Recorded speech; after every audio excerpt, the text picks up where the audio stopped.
भंवर कुआ के भंवर जाल में यहाँ भटकाव बहुत है, तो भटकाव के लिए हम कोशिश करें कि जैसे अमित सर जैसे व्यक्ति हैं, अगर कोई स्याह समंदर है तो श्रीमद् भगवद गीता में जो कर्म का महत्व बताया गया है, तो अमित सर ने भी उसी कर्म से अपना कर्मा बनाया है कि निर्देश देने वाले भगवान श्री कृष्ण हैं। आपको उस चीज़ को चाहना पड़ेगा। नमस्कार साथियों, तो आज मैं आपको एक बहुचर्चित शख्सियत से मिलाने जा रहा हूं और सबसे पहले मैं मनोज सर को मैं बहुत बहुत बधाई दूंगा कि लगातार अब सिलेक्शन की झड़ी लग चुकी है और उस लिस्ट का जिसका सभी एक एस्पिरेंट को इंतज़ार रहता है, उस लिस्ट में लगातार आप अपना नाम देख रहे हैं। तो इसको लेकर मनोज सर से दो शब्द हम जानना चाहेंगे कि इस भंवर कुआ के भंवर जाल में वो संघर्षरत विद्यार्थी जो लगातार हर दिन सोने से पहले सोचता है कि कब वो दिन आएगा जिसके लिए वो लगातार सुबह से शाम तक मेहनत कर रहा है, बहुत सारी सेक्रीफाई कर रहा है। तो इसको लेकर मनोज सर आप क्या कहना चाहेंगे इन समस्त विद्यार्थियों के लिए जो प्रारंभिक स्तर पर तैयारी कर रहे हैं और जो कई वर्षों से संघर्षरत है? तो मतलब मुझे पहले तो इतना समय लगा, उसके लिए मैं कहना चाहूँगा कि कहीं ना कहीं सही मार्गदर्शन का अभाव रहा। दूसरी चीज़ ये है कि यहाँ भटकाव बहुत है, तो भटकाव के लिए हम कोशिश करें कि जैसे अमित सर जैसे व्यक्ति हैं तो वो आपको एक्चुअल में वो सही राह होती है कि आपको प्री के लिए बिल्कुल लिमिटेड चीज़ें हैं, लेकिन ये टू द पॉइंट है, मेंस है और सबसे अच्छा तो सर का इंटरव्यू है। तो ये चीज़ें हैं, अगर आपको एक मार्गदर्शन मिलता है तो आप निश्चित रूप से बहुत कम समय में भी निकल जाएंगे। और चूँकि जैसा कहा जाता है कि ये भंवर कुआ एक स्याह समंदर है, तो मैं हमेशा ही एक दो लाइन दोहराता था कि मेरे जुनून का नतीजा जरूर निकलेगा और इसी स्याह समंदर से नूर निकलेगा। जी सर। बिल्कुल, सर की तो हर जगह लाइनें बहुत चल रही हैं और वास्तव में ये सौरमंडल का केंद्र है, इस बात को मैं बिल्कुल नकार नहीं सकता।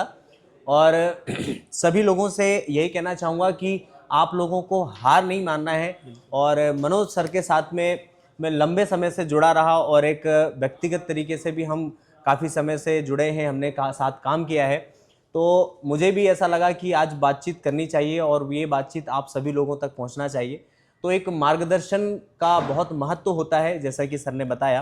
तो आप सभी लोग अपने आप को इस भटकाव से कहीं ना कहीं बचाने के लिए एक सही मार्गदर्शन की ओर आप आ सकते हैं। और इसमें जैसे हमारे मतलब भारतीय संस्कृति में तो गीता का बड़ा महत्व है, तो श्रीमद् भगवद गीता में जो कर्म का महत्व बताया गया है, तो अमित सर ने भी उसी कर्म से अपना कर्मा बनाया है और सर उसी कर्म के निर्देश देने वाले भगवान श्री कृष्ण हैं हमारे जीवन में। तो उनके निर्देश इतने इम्पोर्टेंट रहे हैं कि उन्होंने बस यही कहा था कि मनोज, कहीं ना कहीं तुम्हारे सितारे ही तुम्हारा साथ नहीं दे रहे हैं, बाकी मेहनत तो तुम्हारी हो गई है।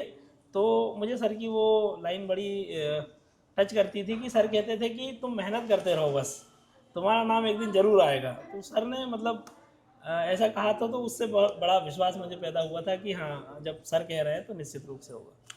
तो सर का तो मैं भी कहना चाहूँगा कि एक विद्यार्थी के रूप में निर्णय लेना और एक व्यक्तिगत जीवन में भी मुझे लगता है कि बहुत सारे निर्णय ऐसे बहुत विद्यार्थियों के रहे हैं जो सर के मार्गदर्शन में लिए हैं। तो निश्चित तौर पर कर्मा परिवार आप सभी लोगों के लिए उस संघर्ष का साथी बनने जा रहा है लगातार आप लोगों के सहयोग से। तो इसके माध्यम से मैं कहना चाहूँगा कि किसी भी प्रकार की समस्या हो आप संस्थान में आ सकते हैं। जरूरी नहीं है कि आप संस्थान का हिस्सा है या नहीं है, ये बात कर्मा की बाकी लोगों से अलग बनाई। ये बहुत मैं कहता हूँ कि इस तैयारी में जैसा सर ने भी सिखाया है कि आपको दृढ़ निश्चयी होना बहुत ज़रूरी है, आपको उस चीज़ को चाहना पड़ेगा। तो एक बहुत अच्छे शायर है, उन्होंने कहा था कि तुमने चाहा नहीं वरना हालात बदल सकते थे, मेरे आँख के आंसू तुम्हारी आंखों से निकल सकते थे, तुम ठहरे रहे झील के पानी की तरह, अगर आगे बढ़ते, अगर तुम दरिया बनते तो बहुत दूर निकल सकते थे। बहुत बहुत धन्यवाद। काफ़ी लाइनों के माध्यम से वो बहुत बड़ी बात को सटीकता से मनोज सर ने बताया, इसके लिए बहुत बहुत धन्यवाद। और आप हमेशा एक ऐसे प्रशासक के रूप में जाने जाएंगे जो निश्चित तौर पर विद्यार्थियों के साथ साथ जमीनी स्तर पर भी लोगों के जीवन में बदलाव लाएंगे। जी सर, धन्यवाद।